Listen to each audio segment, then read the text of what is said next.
Khi được hỏi tại sao ai cũng thích Quang Hải, những đứa trẻ ở đường Nhạn hồn nhiên trả lời, vì anh ấy đá hay. Và cũng vì Quang Hải, chúng phát hiện ra rằng bóng đá còn tuyệt vời hơn chơi game, để không còn đối mặt với đòn roi sau mỗi lần trộm tiền ra quán net. Quang Hải đã rất khôn ngoan khi chiếm lĩnh khoảng trống ngay trước vòng cấm địa Iran và chờ đợi cơ hội.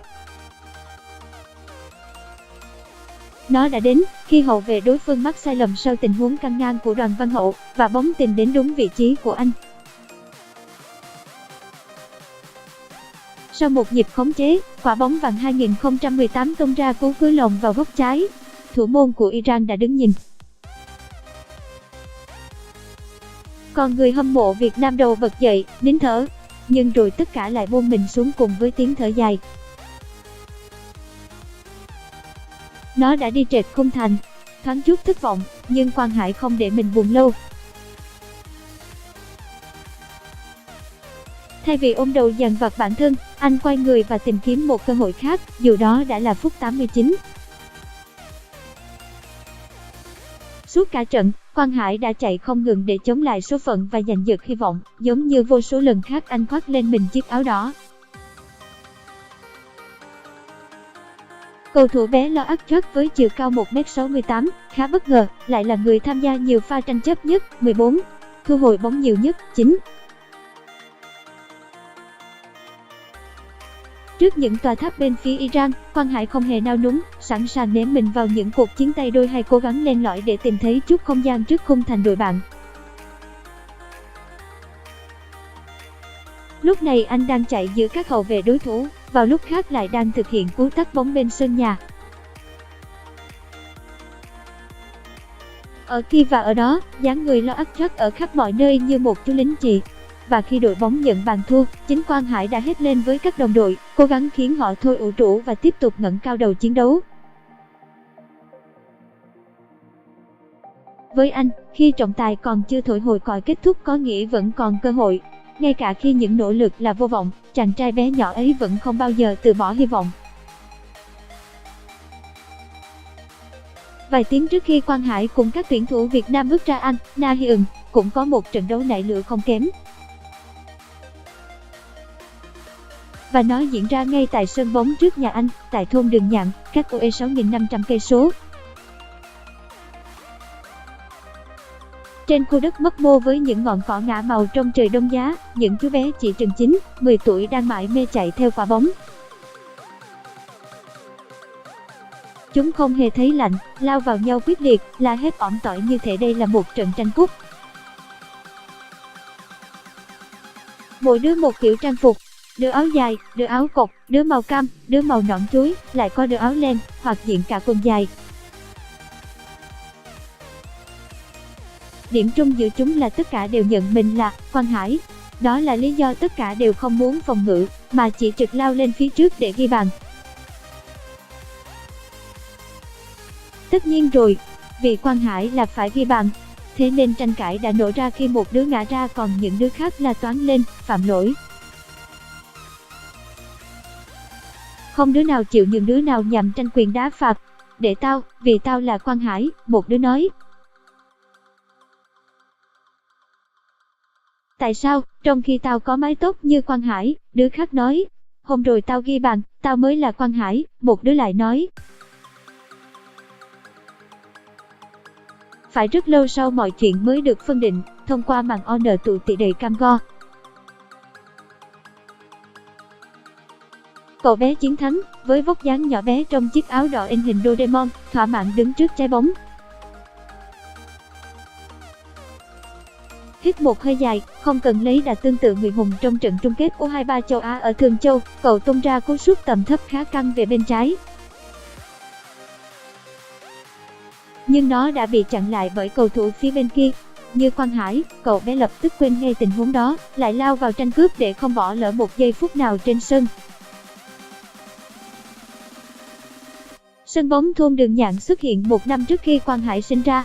Bên cạnh tiếng ồn từ mỗi lần máy bay nội bài cất cánh, Hải còn lớn lên với những tiếng la hét phát ra từ những trận cầu nảy lửa trước nhà. Rồi dần dần, cậu bắt đầu nghiện bóng. quần thảo với nó cả ngày chưa đủ, còn ăn cơm cùng nó, và khi đi ngủ, trong những giấc mơ, lại thấy mình là một cầu thủ lướt đi trên thảm cỏ xanh. 20 năm sau, cậu bé Quang Hải nay đã là một ngôi sao, niềm tự hào của bóng đá Việt Nam. Và thế chỗ anh trên sân bóng Đường Nhạn lại là những chú bé khác. Chúng cũng có niềm đam mê tương tự và một giấc mơ tương tự. Nhưng giấc mơ của chúng cụ thể hơn, trở thành cầu thủ như Quang Hải. Tại sao bọn em ai cũng thích Quang Hải, tôi hỏi. Chúng hồn nhiên trả lời, vì anh ấy đá hay.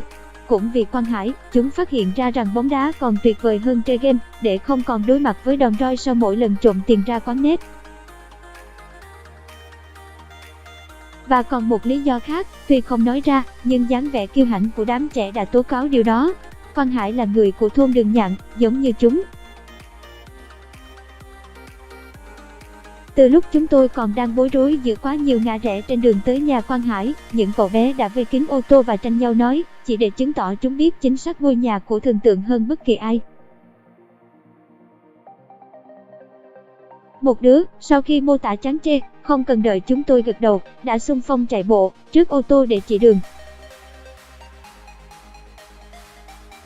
Và dáng bộ của nó thật thỏa mãn khi biết rằng những người khách lạ đã đến đúng nơi, sau đó tự thưởng cho mình bằng việc ngó nhìn những tấm ảnh thấp thoáng của Quang Hải ở giải Nhi đồng, ở Thường Châu hay ở Áp Cúp 2018 từ bên ngoài. Không chỉ những đứa trẻ ở Đường Nhạn, trong buổi chiều thứ Bảy còn có rất đông những cô bé, cậu bé mặc áo đỏ sao vàng, ngồi chật ních hai chiếc xe cải tiến gắn vào xe máy, trải qua hành trình dài 7 km từ Mai Đình, Sóc Sơn để tới nhà Quang Hải. Chúng được cổ vũ bởi trống và kèn liên tục hét lên, Quang Hải, Quang Hải, Quang Hải, và những gương mặt sẽ sáng ngời lên khi được vào trong nhà, ngắm nghía bộ huy chương đồ sộ, các danh hiệu cùng giải thưởng mà thần tượng của chúng đã giành được. Để rồi lúc trở về, chúng chắc chắn sẽ kể lại một cách say sưa rằng đã ở gần Quang Hải hơn bao giờ, trước khi dán mắt vào màn hình dõi theo bước chạy của thần tượng, ở đâu đó mãi tận UE. Tôi chắc rằng sẽ có một vài cậu bé bật khóc vì Việt Nam thua trận và Quang Hải không thể ghi bàn, bởi đã chứng kiến những giọt nước mắt lăn dài trên khuôn mặt của không ít đứa trẻ khi chứng kiến Quang Hải cùng đồng đội gục xuống dưới tuyết trắng trên đất Thường Châu. Tôi cũng biết rằng chúng sẽ không buồn lâu, bởi vì anh hùng bé nhỏ của chúng không khi nào đắm chìm trong thất bại. Quang Hải ghét thất bại hơn tất thảy mọi thứ trên đời. Ngôi sao 21 tuổi vào sân và miệt mài kiếm tìm chiến thắng. Nhưng nếu điều đó xảy ra, anh sẽ không nản lòng hay gục ngã, mà sẽ đứng dậy để tiếp tục chiến đấu, và tin tưởng thắng lợi sẽ đến. Vậy nên Quang Hải không bao giờ khiến những đứa trẻ, và cả chúng ta, thất vọng. Anh là biểu tượng của sự lạc quan, tinh thần quật khởi và hào khí người Việt, sẵn sàng thách thức nghịch cảnh để mãi vươn lên. Vào hôm sau, đám nhóc ở Đường Nhạn sẽ lại kéo nhau ra sân bóng, lại tranh cãi và lại chứng minh chúng là phiên bản xịn nhất của Quang Hải mà không mảy may nhớ về 90 phút ở An Nahiung. Cuộc sống vẫn tiếp diễn và thần tượng dạy chúng rằng, hãy luôn hướng về phía trước. Và ngày mai sẽ là một ngày khác, với những điều tuyệt vời khác. Ảnh, Giang Nguyễn, fan bóng đá phát sốt với thảm họa bình luận, trận Việt Nam.